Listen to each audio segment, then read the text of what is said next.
Hello and welcome to the If We Knew Then podcast. I'm Steven Sachs. And I'm Lori Sachs. And today we're joined by Kyle Davis, a behavioralist from McRoryPediatrics. We've known him for a few years. He worked with Liam, and he is one of a few therapists that we're going to have on from McRory. Behavior is a big, big topic, and this is a big, big episode. And we are so excited to be able to bring this to you because we asked a lot of questions from IEPs to in-home therapy to what to look for. And we got some really great answers. So we hope you're going to enjoy this conversation. We hope it brings you a little peace and ease and knowledge, because knowledge is power. So here's our good friend, Kyle Davis. Kyle, it's so wonderful to have you on the podcast. It's been a quick minute since I've seen you guys, but yes. For our listeners, will you just tell them a little bit about yourself?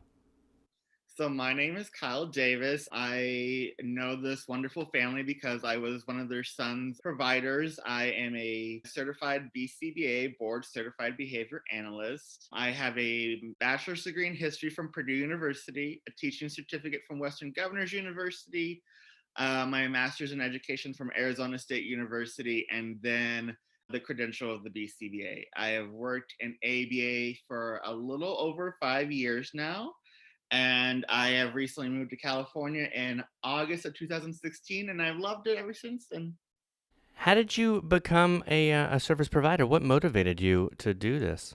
So prior to working in ABA, I was a teacher in the state of Indiana where I grew up and did my undergrad work for about a year or two. And one of the it was a very private, small Montessori school. Total enrollment was like 100 kids all around from first to sixth grade. The math teacher across the hall, her son has an autism diagnosis, and she actually founded, I'm from Columbus, Indiana. She founded the Columbus Autism Network. She was really big into autism, making it known. And she would bring her son out because, again, it was a very small, family-oriented school. And he and I just got to know each other. And she was like, I think you're really good with him, and suggested I just take a look into this. And that was the beginning of the end, I guess you could say, because that set me on this journey of ABA, and I've never looked back. If you could tell our listeners what a behavioralist is and what you do. So yeah, there's a few different facets to that, but to answer your first question, a behavioralist addresses challenging behaviors, not only within the autism community, but also within, the Down syndrome, oppositional defiant disorders, like really any child that has what we would consider maladaptive or non-functional behaviors. We come in, we identify what the barriers are, what the skills need to be that are more age appropriate, and then we develop treatment plans and coordination and collaboration in an in-home setting with the parents and, all the other providers of services in the home. Now, as I met you guys, that was through a school setting. And so it's a little bit different for a school setting. A behavioralist works not necessarily kids that have autism diagnoses, but children that just have deficits in terms of maladaptive behaviors, like they're eloping, they're hitting, they're running out of the room, that kind of stuff. But we make sure that they are able to access to curriculum. That's our big key word. Is so we figure out if they're off task, how to make them more on task. If they are, again, displaying aggression behaviors, how to reduce those. And of course, if they are having social challenges, on how to integrate them more into their peers' environment. So that kind of stuff. ABA stands for Applied Behavior Analysis. That's like the big overarching reach of things. That's what my degree is really for, is for Applied Behavior Analysis. And then it's through that degree that allowed me to get that BCBA, the Board Certified Behavior Analyst certificate. So ABA is something that is thrown around to parents as far as different services that are out there. Can you tell us when they should start seeking ABA, and what does that look like? I feel like when a child is younger, they say in home, like you had said, and then does it transition into school, or do they exist at the same? Can they exist at the same time? Good question. So just kind of, again, taking it piece by piece. So like you said, I am not certified to do this, but like a licensed psychiatrist would be able to diagnose an autism diagnosis about the age of 3. Like around the age of 3 years old is when we are really able to make that diagnosis. Now you can start to see deficits in language skills around the age of 18 months. And the agency that you guys are familiar with, that I work with, we do have some programs designed for children at the age of 18 months to just kind of catch them up to speed. And then about the time of 3, that's when they would go to like a regional center or a psychiatrist and get that diagnosis. If they get that diagnosis, then it's a little bit easier path to get the ABA services, because ABA services in home are funded through insurance departments like Kaiser, Magellan, that kind of stuff. And so my supervisor has really taught me to look at it as ABA is like a prescription. And so you need to have some kind of, not necessarily disease, but you need to have an ailment. You need to have a reason for us to prescribe you that ABA. So you can start ABA as young as 3 years of age. And then the oldest client that I've ever worked with was back in a center in Indiana, and he was 22 years of age. Now, out here in California, it's a little bit different, and insurances have also changed that they won't give us like the golden ticket anymore. Like they do want to start to look at like, okay, you've been doing this program for X number of years.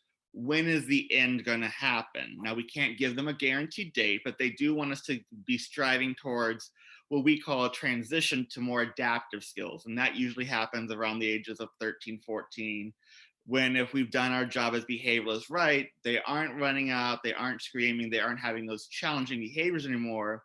And then you guys as parents are able to address the behavioral stuff, but if they still have skill deficits, maybe it's like they don't know how to do their laundry, they don't know how to, make a transaction in a restaurant or something like that. Those are considered more adaptive skills. And so ABA doesn't really cover that. Again, that's per the insurance sources. They are like, that's a different provider. So yeah. But then to kind of go off on your thing, yes, there are certainly opportunities for ABA to provide services in home as well as in school. In fact, I have 2 clients right now that I'm their supervisor for in the school setting and then also in the home environment too. Because it kind of going back to the main point, it's different funding sources. With the school, it's funded through the district, through the in-home services, it's funded through insurance agencies. Yeah. And what are the benefits of in-home? The benefits of in-home are obviously it's in the child's most natural environment. Like I've worked in a clinic and I've also done in-home, and both have their benefits. But again, when you're in a clinic, it's much more clinical, obviously. But in the home, you're working with like, okay, mom's making dinner, dad's doing some work, siblings are running around. It's much more natural for the child. And then it's also much more likely that we can have that parent buy-in, because that's something that we do strive for, is to get parents to also participate in the session. If you're doing a clinic-based session, I've seen it before where parents are just like, here's my kid, I'll be back in like 2-3 hours, do what you do. But in the home, parents really can't escape that. It's like we really need you to be part of this training, because again, we view ourselves as just someone that's giving you guys, the parents, we're trying to empower you, so that we don't want to be here for the rest of your child's life too. Like we love your families, we love being part of them, but we do view our services as somewhat temporary too. We don't want your child to always need someone there that can provide them with strategies and prompts. You guys as their parents, that's your role as parents too. And so we come in there to give you guys those beneficial tools as well too. So that's, I think, is the biggest beneficial, is that parents are there, and then it's a much more natural environment too. So I just want to clarify, because you had said something 18 months to 3 years, like you can assess at 18 months. I'm not a parent, but what I've heard from is that parents at the age of 18 months can start to see, like, especially if there's older siblings involved, like, okay, Mikey was walking at this age, my child is not. So definitely around the age of 18 months is when you start to see that developmental delay, as we call it. Around the age of 3 is when we try and diagnose it as early as possible. Of course, if a child, for whatever reason, isn't diagnosed at the age of 3, does not mean that they're never going to get diagnosed. But I've seen children that don't get diagnosed until they're 11, 12 years old. It's just because they weren't having as big a delays. They were hiding it. They were masking it, as we would say. And so they didn't get the diagnosis till later on in life. But yeah, 18 months is when you start to really look at to see the child. And then we work with it in our clinic to try and do intensive ABA therapy to get them to where they need to be by the age of 3, because of that, the age of 3 is when they do start to get diagnosed. If a child has autism, they start to see differences at about 18 months, and then parents can start to support. But then around 3 years is when they would receive probably the funding and the insurance and everything. Right. But for Down syndrome, since it's, usually within the first couple weeks of birth, what would that path look like for someone with Down syndrome? Okay, I think it would still apply around the 3-year cutoff of being able to get services. I agree with you. Yeah, a good friend of my mom's, her child has Down syndrome, and I've known her since she was like 20. Now she's 40, 50. So it is pretty apparent at birth, like you said, that there is a Down syndrome diagnosis. But I think insurance companies are like, let's see if there is a delay versus like they're just going to have a little bit of challenges. Like there's a difference to them of like, okay, they're just a little bit delayed versus like they need the intensive ABA therapy, because again, insurances have changed over the recent years, where they used to kind of, like I said, be like, okay, you have a diagnosis, you have some kind of delay, here's a 40-hour-a-week program, we're going to fund it all the way, it's great, go with it. And now they're really looking at it as like, is this truly medically necessary? So yeah, if you got a good BCBA and a good support system in place that can kind of argue that to the insurance provider, then I would say the earliest starting point would still be around that 3 years of age. Well, we didn't pursue ABA services until school, and I didn't even know ABA, the technical name of it. I always heard an aid. Do we want to maybe look toward an aid? What would be the difference? So if parents are going into an IEP and they're trying to figure out what supports they want for their children, and we're looking for behavior, because behavior is really something that sometimes they'll use to determine placement, and they'll use that as something in their corner when a child. Now, they is who? When you say they, the school? The school will, or the school system, the school district. So when a parent will go into an IEP, and a lot of times we'll go in there blind, like we don't have all of the information and the lingo down. So sometimes we'll be denied placement, or will be, maybe pushed towards a different placement by the school district based upon behavior. But an IEP is, the placement would be in the least restrictive environment with supports to access the curriculum. So ABA falls underneath that support, right? Correct? If a child can function in the classroom with that support, accessing the curriculum, that's what we're going for. Or let me ask you, is there a difference between an aid and an ABA? When I hear aid, I think, someone that's been supplied by LAUSD, the school district.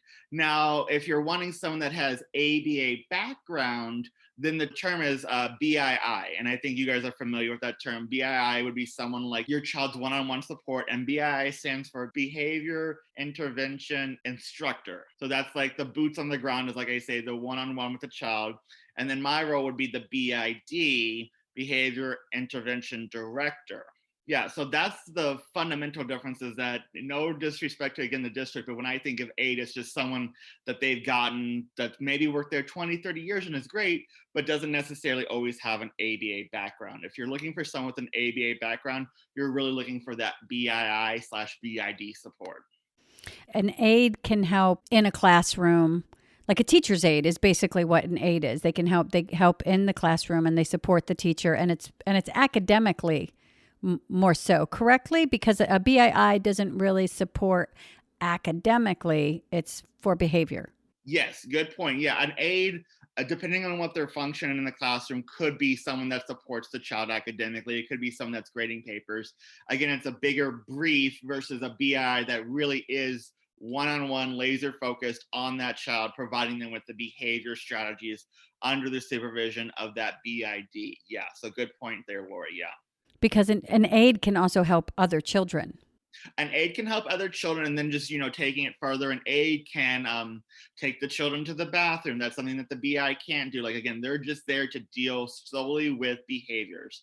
And so, yeah, an aide could be like, and I don't want to like get too, like you said, political here, but I've heard of some aides being assigned to like 2 or 3 kids in the classroom, whereas again, that BII per the IEP, which you guys know is a legal document says that so-and-so is there just for so-and-so purposes. They are not to provide any other support, unless like, the child is eating lunch with them and they're trying to facilitate some social goals, but they're not responsible for the actions of the other child. They're really just there to provide that one-on-one support. And also with a BII and a BID, that relationship is more like, I know for our experience, when you were the BID, and then also with our new BID, we can communicate with you. So there's more of an open communication. There's input as far as with goals. And, to be honest, we've always felt like the team that you are on, his behavior team, is the team that actually sees him correctly and pushes him towards his potential more so. And also for more terminology, I always thought of the BII was a non-public aid, if that makes sense. Like I felt like we could have more easily gotten an aid from the district, and then we had a push to say I wanted. And in our IEP, I remember that terminology, non-public aid, which then became the BII and BID that we got, which was someone that was from outside of the district that would come onto campus. Yeah, giving your listeners, again, more of a vocabulary definition here. Yeah, non-public agency, we refer to it as the NPA. And so I don't know exactly your guys' process, but yeah, the default position is to always kind of offer the LAUSD aid first, because that's their standard protocol. Or the district. The district, yeah. So let's say you guys went with the district aid, and then let's say for whatever reason you guys didn't feel that was appropriate, then the next step in the hierarchy would be to go get that NPA, non-public agency aid. As I'm sure you guys saw, it's a fight, but it can be done. But also our listeners, and going into an IEP, you can ask for right off the bat an NPA. And, it's our personal experience. It's been better communication. It's been better support. There are a few times when maybe someone's absent, but there's communication, whereas sometimes somebody could not be there, an aide could not be there, and your child might not have an aide all day. Well, to be quite honest, too, I've had times where I don't really have an issue if our BII is going to help pass out papers, let's say, is going to maybe do some little bit of class work, because it is also nice to have, that's an adult in the class that all the students see.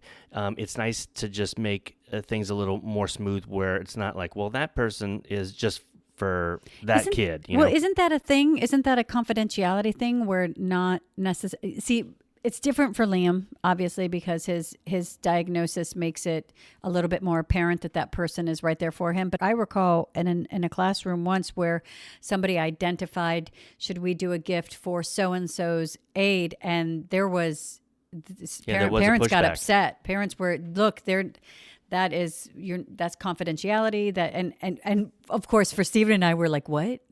Yeah, we didn't know we could be secret. But also, Liam's aide is sitting next to him the entire day. So, I mean, it's pretty obvious she or whoever the aide is for that child. But I didn't mind that there was some little bit of classwork maybe that was going to be pushed onto our BII. But I felt like that if I had the district aide, then that person was available to the teacher to do what they needed to do. Do a lot more, and then not maybe focus on the child as much.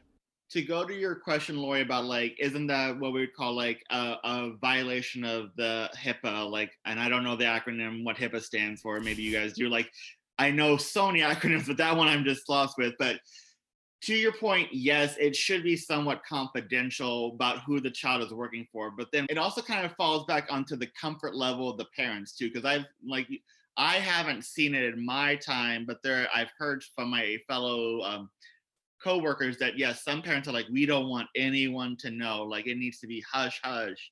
And we do strive for that. We do strive to respect the wishes of the parents. But if let's say little Johnny is having a rough day, and that one-on-one BII is always the person going there to support the kid, then kids are smart and they're going to figure out like, oh, that person is here for Johnny.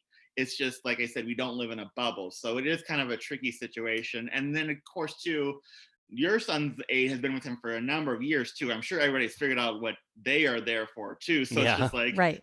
Yeah, they're here for him. We know it. And so it's kind of, yeah, it's in theory should be kept confidential, and we do all strive for that, but it doesn't always work out that way for X number of reasons. So HIPAA is the Health Insurance Portability and Accountability Act of 1996. It's a federal law that requires the creation of national standards to protect sensitive patient health information from being disclosed without the patient's consent or knowledge. So that goes even beyond having an aid. That would go across the board, but for parents to bring that up, sometimes in classrooms, teachers will say things out loud or talk, and just know that you do have a law behind you saying that is not allowed and shouldn't occur. And like you said, to your point, Lori, it doesn't just cover that one-on-one, it covers like the whole range of medical confidentiality, like diabetes status, like all kinds of stuff like that is covered under HIPAA. So we got on a little bit of a tangent, finding the definition between the difference between asking for an aid and asking for a BII and the BID and those services. And I just want to clarify for the listeners that is something going into your IEP. One, it's going to benefit you when maybe they're trying to say because of behavior that your child shouldn't be in an inclusive classroom with his peers, because that's always the goal. Now, there are sometimes parents prefer a smaller classroom or a special day classroom, and that's definitely your prerogative. But if that isn't something that you want and you feel like you're being pushed, remember that it's with supports, and that support would include a BII and a BID team. And if they're then suggesting, because a lot of times the district will come in with what the path they want you to go down, and they're suggesting an aid, you can request the BII and BID. If they say, let's try it out with the aid first and see how it goes, you can hold your ground. And obviously you're probably going to have a little bit of a fight ahead of you, but it's doable and it gets done. And if that's the path you want to go down, then that's the path you go down. I never feel comfortable in any situation when someone says, let's just try it my way first, and then we'll see how it goes. I mean, it could be in so many different ways. I just go, okay, great. I've kind of locked in. I mean, because, in your mind, you're signing a document here that's a legal document. So you're signing it. I mean, to actually go through and say, hey, after 2 months, I realize this isn't working at all. You have to get a new meeting together. You have to get everyone together. And, I mean, you're kind of back to time's the lost. Start. Yeah. And especially with kids where, you don't get that time back. And there's certain years that are just the most beneficial as far as input. And so many things can happen in that time frame. Oh, and man, so you wait 2 months and the school year is not long enough. Not to badmouth the district at all, but like you said, if you do that route, and if that's the route that you have that faith in the district and you're like, okay, I'll try it. But then if you change your mind, it is often sometimes just more work to get everybody back in, because then everybody's got to clear their schedules and then it's like, well, okay, well, maybe we change it just a little bit. It's like, let's just make sure we do it right the first time.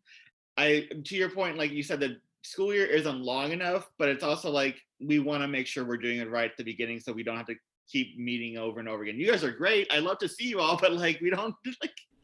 Well, and I also say that, once you backpedal like that, then you're probably going to be required to have a new assessment done, and that's going to push a couple of months, and then before you know it, it's really, half the year's gone, and it's not as simple as just try this out for a couple weeks or whatever. No, exactly. Very good point. Very good point. Yeah, I've seen that too, yeah. To encourage parents, behaviors are behaviors, and we, even as adults, we know that if we have a behavior, we as adults change our behaviors to things that are healthier and more conducive for our life. And so it is accessible, but we don't want to create something to where now we have to undo as much as we can. We don't want to put ourselves in that situation. Agreed. You had made a nice point, Kyle, and we had said this before in podcasts before, that all of our therapies are in-home therapies. When Liam was young, before 3, actually, he had a couple therapies a day. We use that as teaching moments for us. And you mentioned that is the goal, especially in-home. But because we can communicate with you so well and find out details in school that we may not have as a parent that isn't attending school with your child, you're kind of relying on the school or your child, who may be really young at this point, to tell you these details. And how many children are going to tell on themselves? Yeah, no, they're not Like saying any typical right. children that aren't going to, it take 2 years later, they say, yeah, I did that. So it's really great to have you guys there where now we can get some information and then say, oh, and I can pick your brain. Well, what do you recommend I do in this situation? And I can even take that home in schoolwork at home. So that is just something I didn't want to let go before we moved on to other things. You know what I was curious about is you had mentioned, first of all, when you say what is it? What is it? Maladaptive. Maladaptive. Can you define that for our listeners? Maladaptive behavior is just what you might call in layman's terms bad behaviors, aggression, shouting out, screaming, even the scripting where the child is just repeating what they've heard in a TV show or movie or song, elopement, which we define as running away, that kind of stuff. Those are what we would consider maladaptive behaviors in home. Now for school it's different because those still apply, but you might also have like the child is not beginning their work right away, they're not remaining on task, they're not having appropriate social interactions. So maladaptive behaviors are, again, quote unquote, those bad behaviors or anything that doesn't really relate to the school curriculum that they're expected to be doing. Behavior is a big thing. And I think behaviors can be overwhelming because you see a behavior, and my experience has been that it carries a lot more weight than maybe if you have a typical child. All of a sudden, your brain goes to a dark place of this is forever and what will this lead to, and I have failed, and what does this mean, and will it stop? And there's so many places that we go as parents. Can you talk to parents about that, just about those behaviors? And maybe I'd even encourage parents to stay away from the word bad behaviors, bad, like as far as, because I think parents carry that weight. Parents carry the weight of, now my child is doing all of these things. Whereas, to be honest, a lot of times how I deal with one of Liam's behaviors is I'll take a minute to think, what would I do if Sophia did that? Did Sophia ever do this? Now, most of the time, Sophia's done it. So can you speak upon that just for the parents, just for some comfort and guidance? Absolutely. And yeah, to your point, that's something that we don't use, like in our terminology, we don't say bad behaviors. That's why we do say the term maladaptive.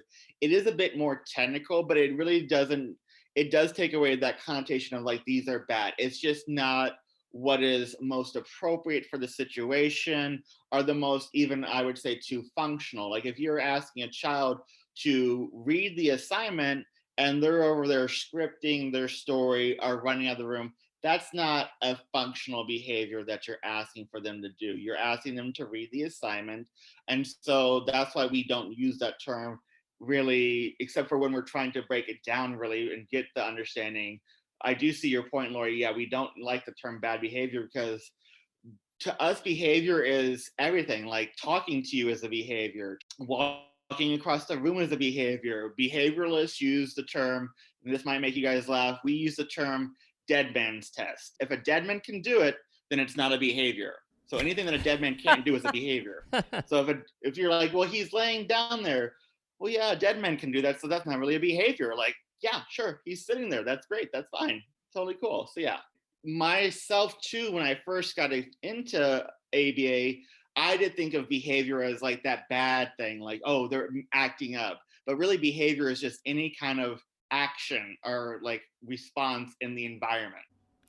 Can you talk a little bit about what benefits a child? So if I know there was a time when Liam would actually wake up in the middle of the night and go to the front door, and he opened it a couple times, or a couple times he couldn't reach really high, and I would find him like crying at the front door because I don't know if he was dreaming, whatever he was doing. I guess that would be considered attempted eloping, but I don't think it was with the intention of running away. It was just something that was frightening. Yeah, thank goodness we had the deadbolt. Right, and that he couldn't reach as high as our locks go. Yeah. So it was really frightening to us.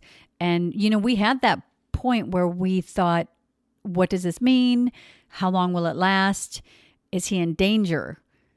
Okay, so one thing that I always advise parents for any type of behavior is to first rule out, is there a biological component to it? So like if the child is not necessarily eating all the time, maybe there's something gastrointestinal going on. So it kind of sounds like a cop out to some parents sometimes, but really you need to make sure that there's nothing biologically happening, because then if we're instituting what we would call a treatment, like to make them eat, but they are physically having pain to eat, then we're just causing that child more harm. So I always say, let's rule out any kind of biological stuff. If there is no biological function, then we can, of course, address it. And the main thing that we try and do as behavioralists, to your point of like, how do we go about addressing this, is that behavioralists operate under four main principles of behavior. There are four what we call functions of behavior. And you can use the acronym EATS. E is for escape. The child wants to escape the demand. They want to run away. They're hitting you because they know if they hit you, you're not going to make them do the assignment or whatever the task is. A is for attention. So they're screaming or they're running away because they want your attention. And of course, they're going to get it if they're doing that kind of stuff. That's a really hard one to address. T is for access to tangibles. They want something from you. They want that cookie. They want their TV show. They want their toy that they have. And then S is for self-stimulatory. And those are more, again, of, for lack of better words, the stereotypical autism behaviors, the hand flapping, the scripting, that kind of stuff. Those are the stereotypical behavior. So they're doing it, I say, because it gives them, again, some sort of regulation. They may be doing the hand flapping because they're excited, they're happy, that sort of stuff. So once you identify what the function of the behavior is, then you have to figure out what the replacement behavior is. So if Johnny is hitting me because he wants my attention, I will teach Johnny to tap me on the shoulder to say, hey, Kyle, I want something from you.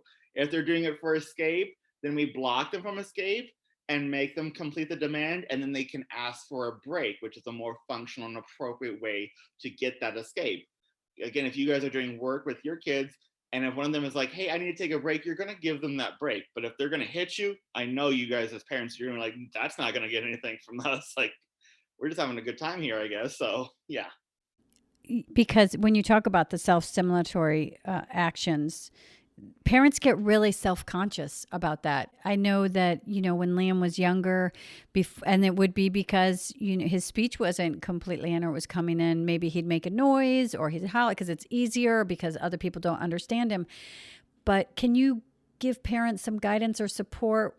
Because sometimes behaviors, especially out in public and people stare, or it's embarrassing, and then you have to deal with the emotion of, I'm embarrassed by my child. And that's real. And parents carry guilt because of that. And so can we talk about that and bring some ease?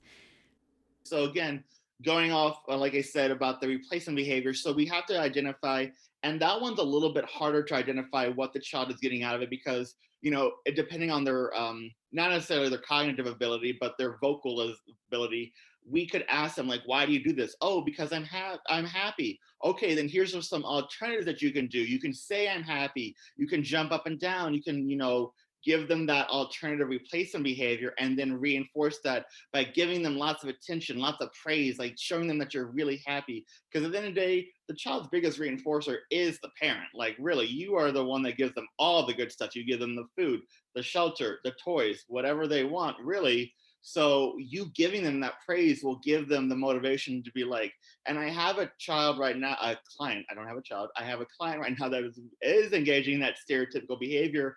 And we've kind of just, put his hand down and given him the replacement behavior of like, I'm excited. And now he does it, and he looks at us when he's like, he'll start to put his hand up a little bit like he's gonna do it, and then he catches himself. He's so adorable. He's 6, and he'll like look at us and like, I'm excited. I'm like, yes, you are. And we go crazy about it. Because again, he knows that he's getting reinforcement for it. And it is, again, depending on the function, maybe it's because, it's too loud.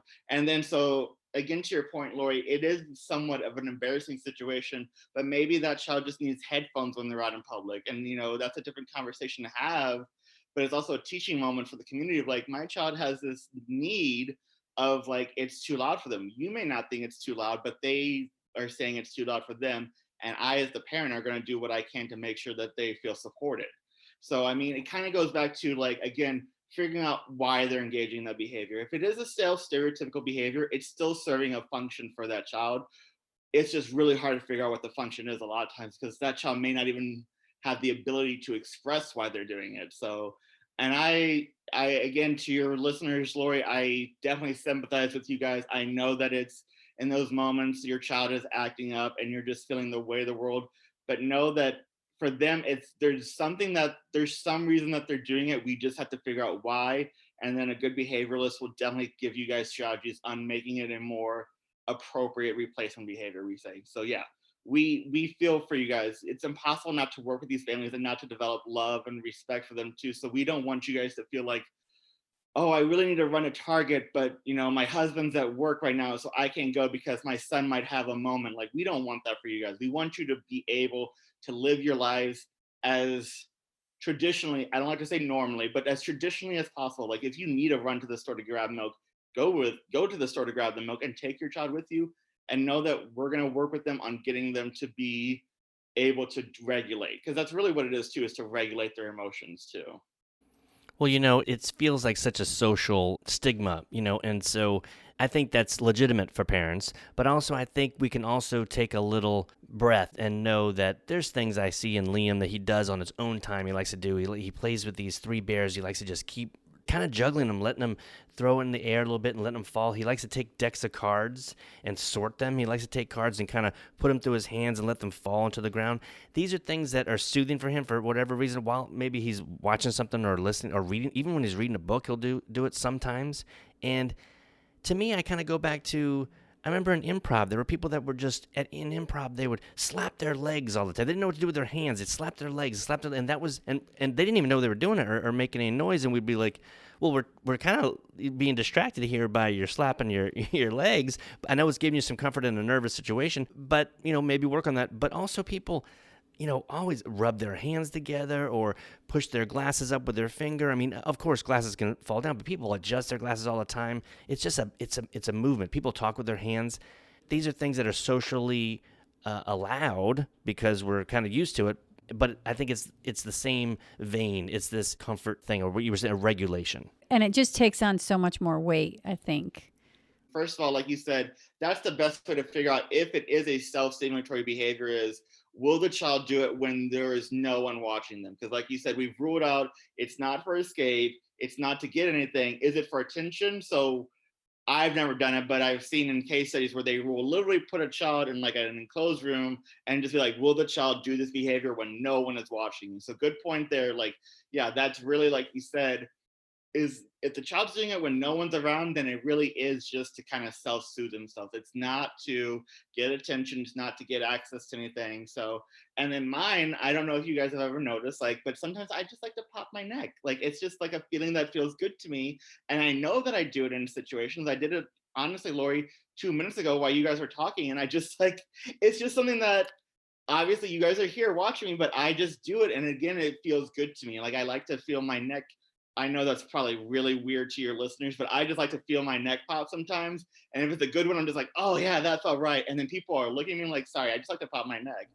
Well, these are typical things, this is typical things that people do. And we kind of get so hard on ourselves as parents of children with disabilities, and especially, for us, children with Down syndrome, where you get this overly, like a microscope on yourself. Oh, 100%. Yeah. And then especially like you said too, not even like in the Down syndrome, but if your child has autism and they are engaging in those stereotypical behaviors at high rates, then like you said, the microscope is definitely under those parents. Like, let's just be honest. Like, if your child is scripting or doing hand flapping constantly, you definitely feel like you have a target on your back. And again, to your audience, Lori, we as behavioralists, we see that and we want you to know that we are here to support you during those times too. Like, absolutely. Now, let me ask you a question for some advice for the non-parent, the grandparent, the teacher, the friend, the aunt, the person in the grocery store, when they witness these behaviors. What is the most supportive thing they can do? Because I know that people get afraid to look. They look away. They don't say anything. They get uncomfortable and awkward, or they'll say something totally inappropriate. So what advice would you give that parents can even give when people ask them, what should I do? How should I respond? And that's what I was going to say. Honestly, the best advice, if you're just like in the grocery store walking by and you see a child having, a moment, whether it's they're having a tantrum, a meltdown, or they're engaging in those behaviors, is to, if it is something that is pretty severe, like they are having that tantrum or meltdown, just to ask the parent, like, are you okay? Because again, the focus seems to go on to the child, and the parent's there to support the child, but who's supporting the parent during that moment? Like, are you okay as parents? Like, are you feeling supported? Do you need help? Is there someone I can call? Like, and 9 times out of 10, I'm sure the parent will be like, I've got this. They've been doing this for X number of years. I know what strategies are. But I think that is to, and I think, like you said too, Lori, our default is to go to what's grabbing our attention is to the child. Like, they're having this meltdown. And like I said, if they're having this behavior because it's for attention, staring at them and saying, like, what a bad child that is, or like whatever, you're just giving that child what they want. So now you've made it 100 times worse for that parent. So I would just recommend just checking in with the parent, be like, are you okay? Like, what supports do you need? What can I do? And the parent, again, might be like, I'm okay. Thank you for asking. But it's also just going to be like, that parent is probably really appreciative that you at least took the time to not be the one that's like, oh, that's really awkward, embarrassing, I'm just going to walk away. Like, they're used to that. Let's just, again, be honest. They're used to those people that just walk by and don't see the situation. And even if you're not going to be helpful, like if the parent's like, I got this, you at least acknowledge that, like, hey, I'm here to support you. And I know parents will be like, thank you so, so much.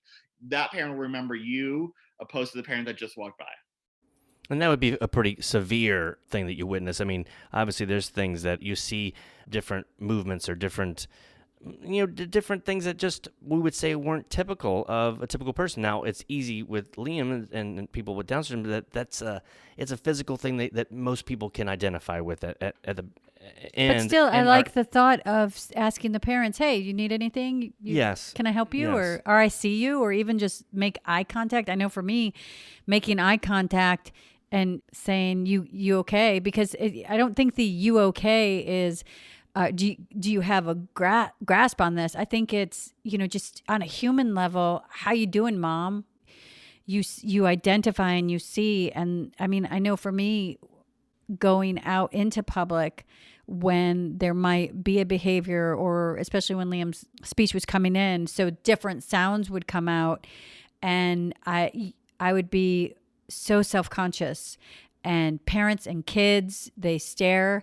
And if just once somebody would have just looked in my eyes just to make that contact of, that human contact, it didn't even have to be words, just a human acknowledgement that, like, Kyle's popping his neck. No one's looking at him like it's the end of the world, right? It's you make that human contact because we all have things that we do in their habits. It's just the eyes are on our child because that they have a disability. And so it becomes something so much more when if the people who are staring would just turn that lens around and look into their life, I'm sure they could find something that we could all find things all the time. Come on. I have about a list. One thing I would like to just kind of give your listeners, again, some more advice is to do that check-in very neutrally, because again, if that, you don't know what's going on, like you're walking by, you're seeing that child in that moment. But again, if it's for that attention-seeking component, any kind of reaction, whether it's even just like, oh my God, are you okay? It's very comforting to the parent, but that child's then also gotten some attention for their behavior. So just doing, well, if I'm observing a child and I'm seeing some new challenging behaviors and I don't know what the function is, we do tend as behavioralists to remain very neutral, because we don't know if this is for attention. We're still trying to figure out what it is. So we don't want to give it any attention, because even if it is for like escape, it can very quickly shift to a more attention seeking component. So just, I give you guys that encouragement to, check in with the parents, but do so very neutrally. Because again, too, it's also very it can be very upsetting for the parents too, like, oh, now all the eyes are on me. Like we were in this aisle now, and now I got people from 3 aisles over coming to see what's going on. Like, just do it very, I think it's good, like you said, to check in, but do so neutrally to still preserve that parent's dignity as well too, and the child's dignity as well too. That child doesn't really need 15 eyes on them, so to say, when they're having a moment. Like, that's really embarrassing for the child. They may not recognize it, but it is, kind of taking away their dignity. Yeah, absolutely. So treat them like you would want to be treated, basically. That's a golden rule. Isn't that like the basic tenet of a lot of things here in life? Like, maybe just start with that. Might be good, right? On all levels. Mm-hmm. So with behavior, for parents to know that it's a process. Oh, absolutely. and to have patience, because patience is needed with the behavior and also with yourselves. You were talking about teaching moments and taking those teaching moments. And then, with Liam, because I'll admit the card thing, because it can be so persistent, and it had become something that slowly became part of his comfort. One day I just sat with his cards and I sorted his cards and I did what he does, and it was really soothing. Oh yeah. And I would encourage or invite parents to do that. Like, if there's something that obviously it becomes something other than it is. Like, this is something that your child's doing to comfort himself, but it becomes this thing inside of you. Like, I don't know about you, but for me, where have I failed? What am I not doing? What am I not providing? Just will he do this for the rest of his life? What will it mean? How will people accept it? Just there's such a laundry list. And I just, besides the patience and knowing it's a process, I just sat down to see what it was all about. And I got some insight into why he likes it so much. And it doesn't weigh so heavy on me now. Like you said, for your example, Lori, like, you went there and did the cards, but like, let's say it's something that, your child is physically doing with their body. Just like you said, take a step back and really think about, like, what are they getting from this? Is it something that I can give them a more functional replacement with? Or is this just, again, truly their way of expressing an emotion? And as behavioralists, it's kind of hard sometimes, I'll be honest, like, we don't get too much into emotions. We are portrayed as those very, strict, by the book kind of people. But I always think about, like, if this is an emotional outlet for that child, I don't want to take that away from them. That's the last thing I want to do.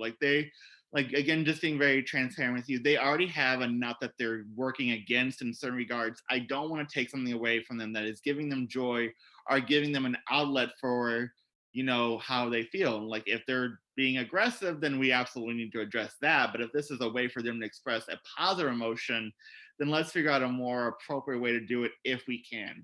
And then, I've come across some parents that are like, that's just my child's way of saying I'm happy, and I don't care who sees it. So, I think it kind of goes to the parent's comfort level too. And again, I think to that end, if you're okay with it as a parent, that's your right, and let the rest of the world just deal with it. Like, if it's something you want to address, talk to your behavioralist. And if it's something you're okay with, move on with life and just have a good ride. That kind of goes hand in hand with an epiphany I had a couple of episodes ago, where we were talking about when Liam was a toddler, he would stick his tongue out a fair amount. And I was pretty persistent about, anytime I saw it, I put my finger on his tongue and say tongue in, and kind of push his tongue in. And we do it over and over. And in the podcast episode, I initially told that story because I said, I just like I say to my kids, say yes, ma'am, no, ma'am, turn the lights off, just correcting, right, of what kind of activity I would like them to hold on to them for their future. Good manners, that kind of stuff. Right, but what it was, it didn't really have anything to do with anything but his physical appearance. And so I kind of had to look at myself and say, why did I do that? Did I do it really for the good of his... Maybe speech. We figured out it could help speech, but the baseline was I was doing it because it was something that I believe was going to embarrass me. And so that was the correction I made. And so if I can look at myself that way as a lesson, I'll start to do that more and see what really is best. If it is something that's really giving him joy, let him do it a bit, right? And I appreciate your honesty, Boo. Oh yeah, well you said because that in the episode too. But I think that as parents, there's so much guilt, and there's so that comes along with the package. And if we can just let go of that guilt, and the good news with the tongue is it is better for his speech. I could even put it in a place where I like you'd want your kid to have a clean haircut and dress nice because how they present themselves. It was kind of on that track, but it was really more, I didn't want him to be stereotypical in my mind of someone that wasn't fully as much as they could be. They weren't reaching their truest potential. Yeah. But I think also that comes from a place, and what we address here on the podcast is those fears that are ingrained in us from from even before go, we have these fears. And so when you go into something, you're not coming from a clean slate. You're just like, oh no, what will people think? And the goal is to get to that place where we don't carry these fears that don't belong to us. We don't carry the baggage that belongs to another time. The goal is that. And if we can get to that place to where sticking out your tongue, I mean, every kid sticks out his tongue. To carry that extra weight and baggage doesn't help from even correcting and regulating the behaviors that need to be corrected and regulated. It doesn't help us. And I think that's the goal. That's our goal. That's where we want to come from, is just to have the knowledge and then to go forward and what the real moment is. One bit of advice is something that I got from that teacher way back when. She's still a really good friend of mine. And again, I'm not a parent, but maybe this will speak to you guys as a parent.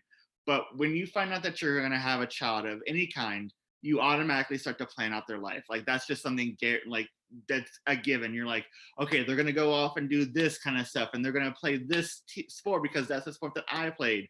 And you have that total plan of your life. And then, some kind of delay, whether it be Down syndrome or autism, comes in. And now you have to completely refigure your life. And that's hard. It's very hard. And I don't think that people give special need parents enough credit that they have to completely readjust everything that they've learned, especially for you guys. Like, you have an older child too. That teacher, she had two daughters that were, when her son was born, she had two daughters that were in high school that were very athletically gifted, very academically gifted too. And now here is a son that she does love very much, but has this disability, this delay. And now she has to be like, well, what I did with those girls isn't going to work anymore because this is the new reality that I have. So just remembering to be very patient with parents, because you're having to relearn a whole new system, maybe, like you said. And then one of the first trainings that I ever went through at the agency that I have as a supervisor was an empathy training. And I always keep that in mind of like you said, Lori, parents are sometimes like, do I have to do this forever? I've done this intensive ABA for 3 years. When is the end journey going to be? And we don't know. As behavioralists, we never say by 6 years of age, they're going to be fine. We can't make that determination because circumstances change. And so to have that empathy, that still too, you do celebrate your child as well too, but it's also somewhat still of a grieving process of like, oh, I've done everything that they said to do. I got them into ABA. I got them into speech therapy. I got them into this, but I still have more to go. And that's a hard realization, I think, for some parents to realize, is that like, you're doing everything right, but there's still more that's got to be done. And so just trying to have that empathy for the parents of like, because again, I'm there as a supervisor, maybe an hour or two a week, but this is your reality. This is your life. Like, I am just like kind of dropping in as a visitor for, like I said, that time. But when I leave, that doesn't mean that the challenging behaviors stop. It doesn't mean that the journey is over. You guys are still dealing with that journey 24/7. And so we as supervisors, as behavioralists, need to be more empathetic. And we just realize, like, you know what, if this parent really can't participate this day because they're having a rough time, that's okay. And you guys as parents, I'm going to give you permission. You're allowed to have rough days. It's okay. Everyone underneath the sun has rough days. Don't think that you're a worse parent by any stretch of the imagination. As I'm speaking to your listeners, Lori, parents, you are okay to have that rough day. So what I'm hearing with empathy is for parents to have empathy for themselves. Yes. And patience for themselves, and to just, be present, because things do change. And I think it's with anything, really. If we're caught up in this is how I did it. I mean, I knew that no matter how I did it with Sophia, it wasn't going to be the same with my second child. And it's always going to be different with every human. So not to have that it's different, again, carry the weight, any other weight than that it's just different. And everything is different. So to just trying to be present in what's really in front of you, what's there. Because if we're caught up in how it should be, then we're never going to be able to enjoy how it is and see those gifts and see that progress. And I know we spent the first 3 years with so many services coming in and out of the house that there are times when I look back and I felt like it was all that all the that was my focus. That was like doing this. We got to do it right. We got to get it done. We got to make sure this. Why isn't this happening? Where is this milestone? And if I could go back and, I mean, obviously all those services were such a gift, but I think I would have breathed a little more. Maybe not, maybe left more a gap in between the services, maybe left time for our family to just like enjoy what just happened instead of feeling like it had to be this regimented. There was a way that I needed to do it, and I needed to do it. I think there was a feeling of I needed to do it right. Yeah. Yeah. So for new parents, take it easy on yourself. Know that this It's change is going to be your life. Like any change is going to like be any child. They're part of your your life. Yeah. It's a marathon, not a sprint. And to your point, Lori, different does not always mean bad. But I think that is the kind of connotation that, oh, this is different. It's not bad, but that's just the way that society thinks of, oh, it's different. That's bad. We don't like that. We want what everybody else has. This is the gift that you guys have. And, you know, some parents, it's a great journey and it's a great gift. So enjoy it. Like and I think to your point, it's a lot of how you perceive it too. So again, parents, like you said, Lori, enjoy that time. Like just take a step back and realize like, okay, I'm doing what I need to be doing. And it's, like I said, a marathon, not a sprint. Behavior is so important because I feel that it weighs heavy on a lot of the parents. Can you tell us a little bit about behavior, early intervention, and what parents can look out for and the things they can do at home? Honestly, trust your gut. If you see that your child is not walking or not communicating at a certain age, there is no person in the world that's going to criticize you for just going with your gut and saying, I would like a medical opinion on this. If your child is in some sort of daycare and they come to you and say, oh, we noticed that he's not walking, go ahead and get that checked out. Get it observed, get a professional's opinion. So definitely, like you said, the earliest you can get that intervention in, the better. Because again, if your child is primarily communicating via aggression and you just are like, this is fine, and they're 6 or 7, we can work on that. But then all of a sudden your child's 12 and now they're still being aggressive with you. You're going against 12 years of that behavior being acceptable, being taught that it's okay, and being taught that it will get you that communication that you want. So again, the earlier that you see a challenging behavior, that you see those behaviors that you're like, I don't think this is a good way to communicate, or this is not okay, definitely get those opinions in there and definitely start that journey. So talking about then tantrums, and then there's the distance learning and the pandemic. So I guess this is two different things. I guess tantrums we may have covered a little bit, but with distance learning and the pandemic, and I feel like sometimes things are so abstract, it's really hard to explain and address. So when it comes to the whole distance learning and the pandemic, do you have any advice as to how to discuss those, or is it even necessary to discuss them with your child? I think it is somewhat necessary because obviously, you know, using your child as an example and other children too, they're going to know something's up. And so if you don't address it with them, then you're kind of creating this atmosphere of mistrust. Like, okay, something's different, but mom and dad aren't addressing it. So I don't feel like I can trust them. So being as transparent, that's a big thing for me with all the kids that I work with, is trying to be as transparent as is appropriate. Now, like you said, to your point of how to explain it when it is this like big, quote unquote, terrifying thing of like the pandemic and we can't go outside and we have to do all this kind of stuff. I think just breaking it down into like, what is the main message here that I'm trying to communicate to my child is that, okay, we can't go outside. Why can't we go outside? Because it's not safe, because there's a virus. So just trying to break down what is the core message I want my child to get out of this. And then if you really just laser focus into that, then just tailor your message around that, and then let the conversation, like we did tonight, let the conversation flow. If they have questions, great. If they're just like, got it, we're not going outside, then you got an easy conversation to have there. If the kid's like, this is great, good. So I think letting your child be, quote unquote, the director of that conversation. Like, I've got something to tell you, here's what it is. And then letting them kind of take the lead of like, okay, I have some questions, are, okay, I'm good. Thanks for the update. I'll be in my room playing my Nintendo. Let me know when it's safe. I may not go back outside, but let me know when this is done.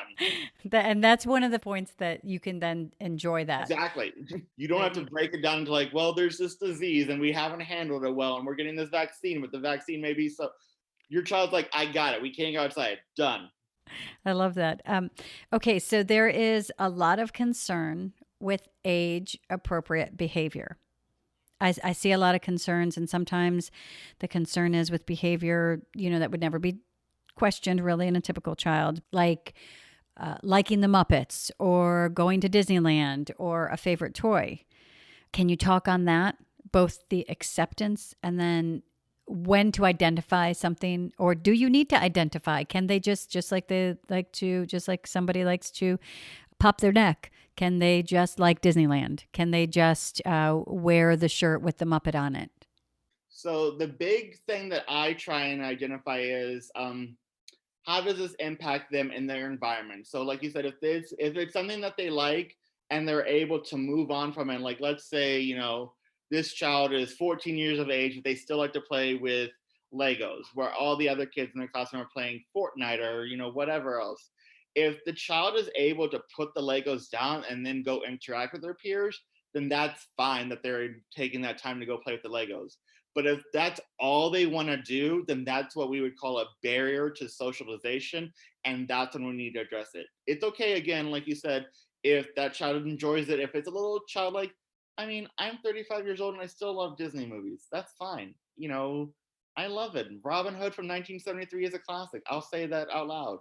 But like, I still watch Law and Order. I still do all this kind of other stuff. So it's like, is it a barrier or is it just something that's like more of a hobby? So first, like I said, identify that kind of stuff. And then for me, how I kind of keep myself grounded too, I'll share a little bit about my personal life here too, is that I'm very heavily actively involved in my church, and I do like fourth grade Sunday school. And then I also work with the youth of the church. And so they don't know it, but they're kind of my litmus test of like, oh, other fourth graders are doing this.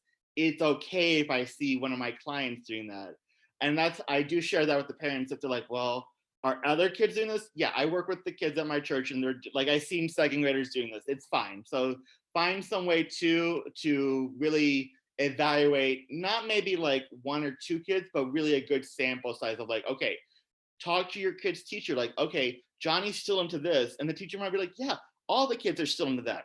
Then it's like, that's okay. So really just going to kind of your child's teacher or whatever you might have and saying like, I noticed that he's still into this or whatever. Is this okay? The teacher might be like, no, they can't read their stories because they're too focused on this, this one story. That's a barrier. Or they might be like, yeah, I've seen other kids do that. It's okay. Give yourself that validation, parents, to go and ask, is this okay for my child to do this? Because again, really for like your guys' example, if it's in school, if it's preventing them from accessing the curriculum, that's when it needs to be addressed. And then at home, if it's preventing them from interacting with their siblings, peers, or doing daily living skills, like they won't go brush their teeth or take a shower because they're just watching the Muppets for 5 hours on end, that's a problem. We need to address it, obviously.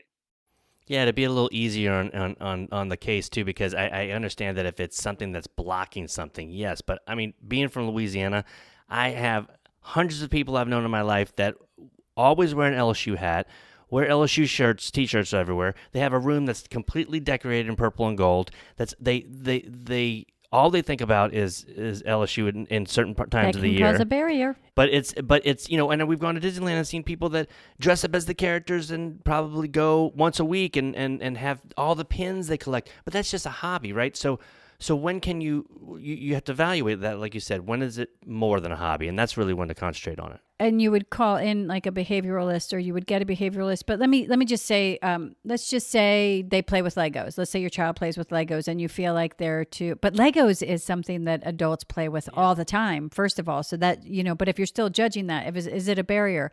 It meaning that behavior isn't just I'm playing with Legos, but I'm going to eat, drink, and live Legos. That's unhealthy. Like Steven's viewpoint, and I think that's a really great example. I've seen it too. Those people at Disneyland that had the pins and are like so into it. You're not living at Disneyland, are you? Because that's a problem. But if you're leaving that environment to go do your work and you're like, I'll be back in a week or two, that's okay. But like you said, Lori, if it is an all-consuming thing, I'm not going to eat, I'm not going to brush my teeth, I'm not going to take care of my own personal self, I'm not going to interact with other people, that's again where you're going to get that behaviorals in here and be like, they are what we call rigid and they're very fixated on that kind of stuff. Whether or not it's age appropriate at that point is irrelevant, because the bigger picture then is like it's a barrier for them to live their lives. So what I'm hearing, and you can correct me if I'm wrong, is it's not so much the judgment of what is age appropriate, because that goes across the gamut of society as to the different likes and dislikes and hobbies, but is it detrimental and creating a barrier? Yeah, and all consuming. Absolutely. And that's my first thing when parents are like, well, they kind of do this. I'm like, okay, we can definitely address that, but is it something that is really a barrier, or is it just something you don't like? And so then it's not, again, a cop out, but it's like, if we're going to address this, we're going to address it very strategically and very intensively too. So your child could be in for some really rough moments here. Like, do you really want to fight this battle, or is it just okay that, for an hour a day, they go off to the room, they play with Legos? Oh, okay, I'm totally okay with that. And that's honestly how we would address it too, just to kind of take it further, is that we would establish for the child, it's appropriate to do this for this amount of time, but we're not going to do it for the whole day. Like, we got to move on. Life still goes on. You got to eat. You got to go to school, that kind of stuff. Right. So is that when we would visit the EATS, the EATS, and then we would, as parents, revisit that list of, is it escape, attention, tangible, self-stimulatory? So it's not just a hobby now. Is it one of those? And then we would and could, as parents, start to try to address it and do replacement and those kind of things before we could, if we didn't have a behavioralist right at hand. And then obviously if it's something that we saw that then we had to go through this whole process to get a behavioralist, these are some things that we could, some signs and some supports and tools that we have. I'm going to tell you right now, if they're doing it for that long of a time, it's probably honestly self-stimulatory. Again, self-stimulatory presents in a number of ways. Again, it's just something that they do because they enjoy it. It feels good to them. So yeah, you would definitely go through that checklist. 9 times out of 10, it's going to say self-stimulatory. And then you're going to be like, okay, Johnny, again, you can do your Legos from 3 to 3:30, but then at 3:30, we're done. We're going to go move on. And then you can even offer it as like a reinforcement. Like, if you can do your homework, if you can brush your teeth in this amount of time, you earn more Lego time. So it's, again, reinforcing for the child to do it. You know that they love the Legos. We don't want to do like, they really like Legos and it's a problem, it's a barrier, we're never going to let them play Legos again. I've seen parents do that. I'm like, no, that's the worst idea possible. That's going to be a problem. Because now you've deprived that child of something that's motivating for them. And now the child is just like going to seek that out constantly. Use it as a reward, maybe. When we say reinforcer, the term is also reward. I like reinforcement. Reinforcement's good. So with the behavior and you seek other peers and see what's something that is this something that the peers do, correct? A little bit about behavior in school, because our personal experience is sometimes Liam is held to a different bar and behavior than his peers. Like some things that his peers participate in, he would get in trouble for doing. So there's the double standard of, Liam has Down syndrome and he has these supports, but he's not allowed to make the same mistakes or have that same learning curve as a typical child. Yeah, a good example of that, I think, was last year. I remember him picking his finger. This was probably something that had some dried skin on his finger, and he pulled it, and it bled. Well, it was reassuring when the BII said, "Oh, I actually did that 2 weeks ago. It's dry out, and I just picked it in." But it could have become something else where you go, "Oh, wait, is this something we have to address?" But also, no, I'm talking about when we went to his school to do a birthday celebration, and kids have a little energy and they're allowed to run around, so they're just running around and they're being kids. But Liam he sat down at the table. He put his head, like, he was so properly behaved, really because well behaved. He's held to a different bar, and he experiences consequence and responsibility, which is you want that to create the positive behaviors. But then sometimes I feel a little bad that if he ran out screaming and ran to the playground and did something like screamed at a kid inside the playhouse, it would be looked at. It would be viewed differently. Right away, he'd be non-compliant. That's the vocabulary. He would be transitioning to a. I mean, there'd be so. It would be written down. There'd be so many things. Can you speak to parents? Because I know other parents probably experience that their kids don't have the same luxury of behaving like really a kid. I think that's a very good way to describe it, is they don't have that luxury. And that, like I said, before I got into ABA, I was a teacher. And, I do see that sometimes, owning my own bias, that, yeah, those kids that do have those supports, they are held to a different standard, whether it be a good standard or a bad standard. It's not fair. It's not healthy for the child. And I'll speak to kind of like you said earlier about stereotypical behaviors. I had a client in the school system. I'm trying to remember exactly. His aide was like, "Oh, he's getting really excited and like he's having a good time, and like, is it a problem? Like, do I need to address him?" Like, well, why is he getting excited? Like, why is he doing this? Well, his team won a kickball. Well, then let him celebrate that. Like, why would we not want to let them celebrate that? Like, again, not trying to put myself on a pedestal here, but it really comes down to the behavioralist here of like, let kids be kids. Like, yes, these children have delays, they have challenges, those kids that are, again, aggressive and running out of the room, those are definitely things that need to be addressed. But if they're, like you said, at that birthday party, let the kid run around and have a good time. Like, that, what's the harm in allowing that? Like, there is no harm at that point, really, especially if, I've been a teacher and I've had kids come in with birthday parties and it's all mania and it's chaos on deck and everything like that. So why should that one child that does need more support not be allowed to enjoy it like everybody else? Again, I think it goes to, you're now again depriving that child of something that is okay for them to access to, for them to enjoy. Like, again, every other kid's going to do that. Why would we not want him to express himself in a fun way too? Well, you can go ahead and put yourself on a pedestal, Kyle, because we have put you on a pedestal. Yes. We think very highly of your expertise and also just your supports and the way that you've always seen Liam, pushing him and supporting him to his potential. And that's really what we'd want for every family, is to have that kind of a team and support system and communication with their behavioralist that sees your child the way you see your child, or even better, seeing that potential and helping pull you into, the light of what their potential is, and out of the fears that don't belong to us. So that's what we wish for every parent, is for them to have the kind of support that we have with you. And I've always felt that the behavioralist is that cornerstone of the team. Yeah. And that could also be because we worked with you, but that's how we built our team, was around you. And I would say that goes back to, like you said earlier, Lori, the communication. Like, it really does come down to having that open and honest communication. And, like I said, I'm there to support them in school, but it's really like, how do I support your vision of them in school? Like, because we've talked at this IEP, these are the goals that we want to have. This is how I, as a behavioralist, will address them. But really, is that something that the parents will carry on at home? Because why would I devise a system that the parents aren't okay with, or B, is very diametrically opposed to what the parents are doing at home? Then the child's just going to have one system at school, one system at home. So it just goes to, again, open and honest communication and really getting to understand each other here.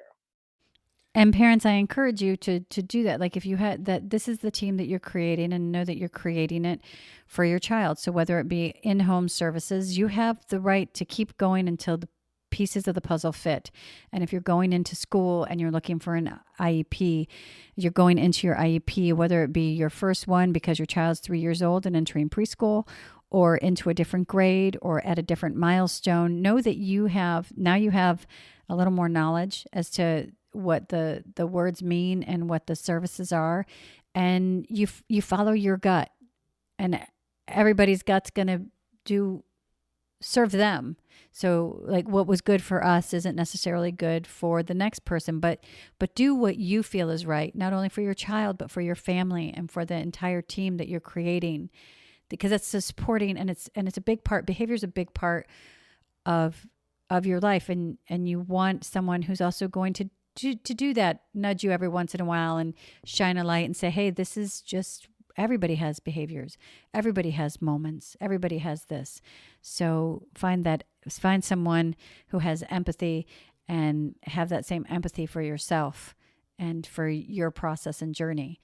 Well, this is the If We Knew Then podcast. And we always think if we knew then, what would we do differently? So can I pose you that question and see if you had an if we knew then statement? And maybe it would be it more might be advice, more, right? yeah, I don't, you might have it if you knew then, like when you first started, or something that changed for you, or how has it changed? How long have you been doing this, Kyle? Like I said, so in the education realm, I've been doing this since I was 18. Like when I was in college, I was a substitute teacher and I'd come home on the winter breaks. My mom worked in the district, so a lot of the teachers knew me. So I've been in education literally since I was 18, 19 years old. But in this realm of behavioral, since about the year 2015, so about 5, 6 years here. So if I knew then what I knew now, I would definitely realize that the child's potential is really limitless. Like it really does depend not really on them, but the environment that they are brought into. And if you have a really supportive environment like you guys do, and I will say that, and a team that really keeps, the child at the focus, that child will exceed whatever the circumstances are. And, again, I'm not trying to get too forthcoming, but you guys have a huge team. Like I think from any client that I've worked with, your child's team is by far the biggest one that I've ever worked with. And I think we can be honest and recognize that we're not always going to get along, but if we keep the goals mindful of like supporting the client and the child, then that's what we're all here for. That's what brought us to this table, is that we love children. We want to see them grow. We want to see them reach their fullest potential. So again, always keeping the child as the center focus has never served me wrong. It has always gotten me to where I want my goals to be, and to get that parent buy-in when they're like, I don't know about that goal. Then I always say, well, it's going to help your child really become the truest version of themselves and really reach their potential if we try it my way. Yeah, I do recall one time when I became a product of the system that I had been up against, and you had to talk me down because I was like, no, what is this? Because you had changed something. And I remember I think it was one of the first times where I remembered that I had created such a distrust, Mm. And especially with school, we have conversations and we have episodes about IEPs because of some of the fights that I had been put into, and I had participated in, because I'm fighting for my child. And sometimes that can create this foundation. Edginess. It's a foundation of distrust where you learn that you say no. Like I don't like that. And then I start spouting off like laws. Yeah, right. Section 304 and an email and with attorney attached to it. And I was like, whoa, this is a different side. But I understand now where you guys are coming from. And it was just, again, there was that communication breakdown. I hope you guys, if I'm remembering the conversation right, there wasn't anything that I was not trying to do. It was just I wasn't aware. And so I had to educate myself on. And then, Kyle, actually, it wasn't something that you had done at all. I was completely wrong about a situation, and I can always admit when I'm wrong.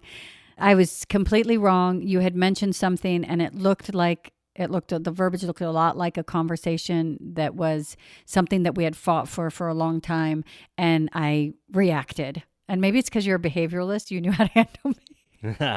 You let me talk, but I think that was the turning point. That was when I realized that my team is my team, and Liam's team is Liam's team, and to not just see everyone as the same person or the person who might cause challenge, because if you have a good team, they're going to be there to support your child.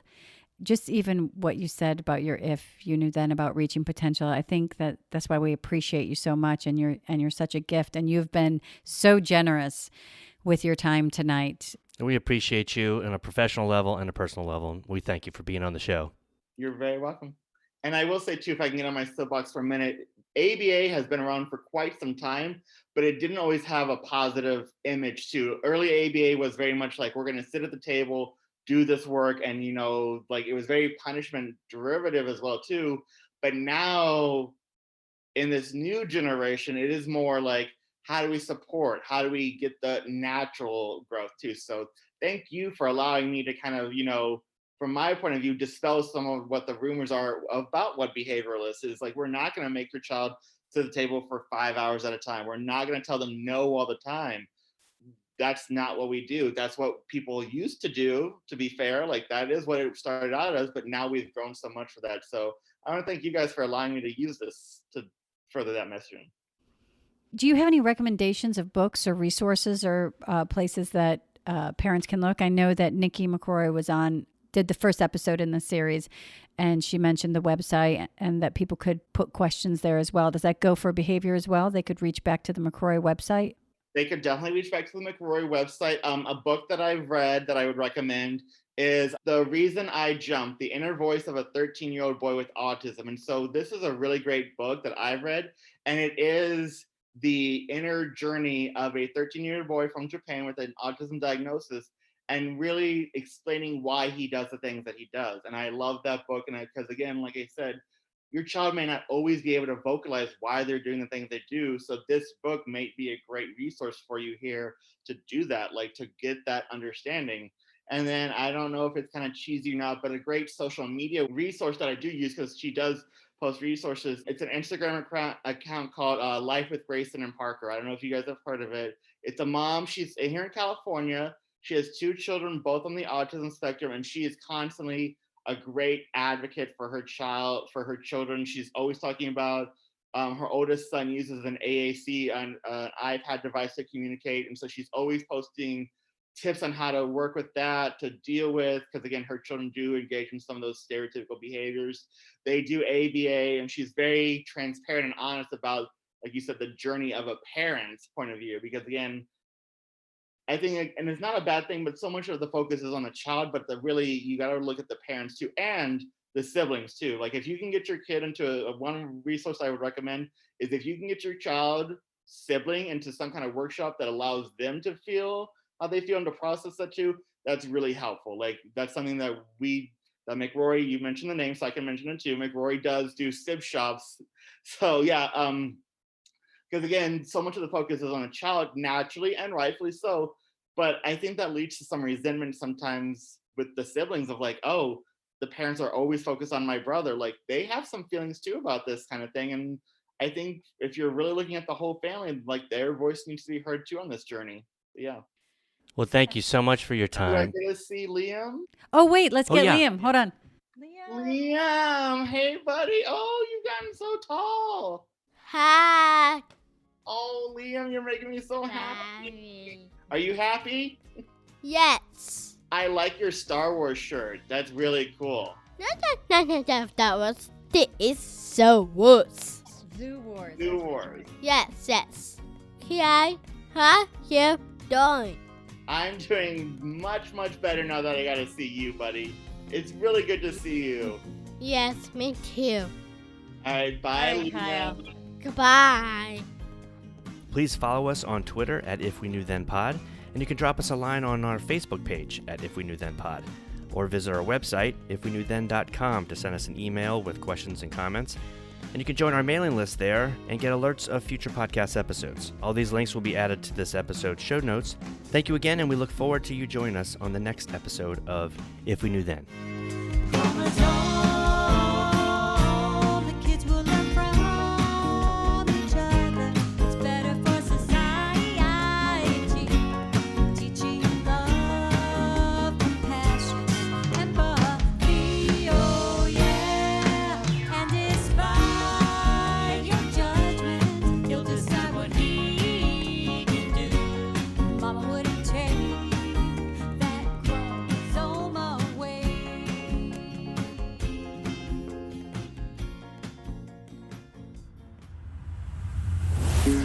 Thank you.